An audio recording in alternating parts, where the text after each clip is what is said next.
Okay, so my name is Matt Taylor, and I'm an assistant professor in the Department of Animal Science at Texas A&M University in College Station. I'm working on Objective 3, which is the interventions objective of our STEC CAP project. And I have a poster here with Miss Katie Kirsch. Katie is a graduate student in our department, but she's also my intern from the spring 2013 semester.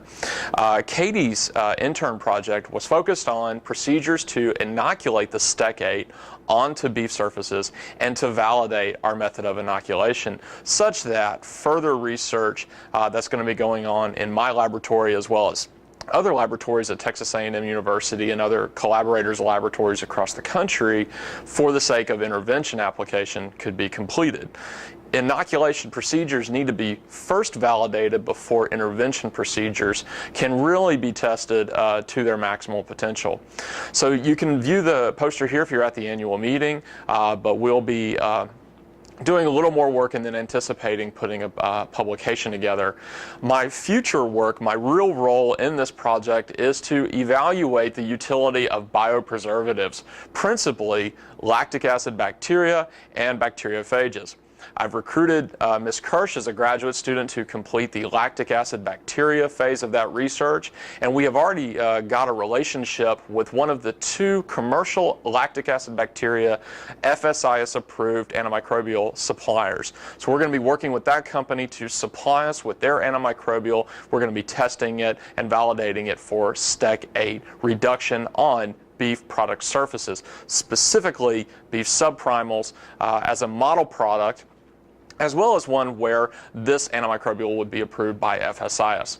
Like I said, the other antimicrobial that we're going to be looking at, the other biopreservative, are bacteriophages, and we are establishing a connection with a commercial provider of bacteriophages. Here at Texas A&M, we've hired some new faculty who are also going to be collaborating with us. They're not part of our STEC team, but we're going to be reaching out to them to provide some phage biology experience and assistance. So I've recruited a new student out of Kansas State, a student out of Dr. Randy Phoebus' lab, to come and do her master's degree with me to look at the phages side of this. So we'll be looking at these two biopreservatives. And these are really important not only for providing alternatives to the standard chemical interventions such as lactic acid, diacetic acid, etc., but for beef processors who are wanting to operate within the organic market. Lactic acid bacteria is the lactic acid bacteria are one of the few interventions that are allowed for organically produced beef products, according to USDA AMS. So we're hoping to help assist the overall data gathering, the overall quantitative risk assessment, but also we'll be able to take those data and extend them into processors who are potentially wanting to operate within more niche type markets rather than the larger processors, although those operators might also be interested.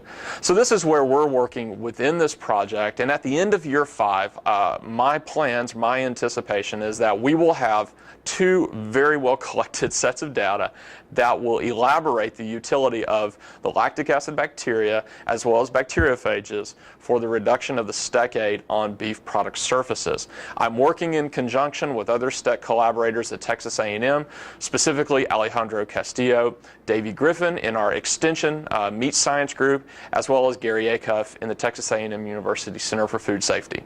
Thank you very much.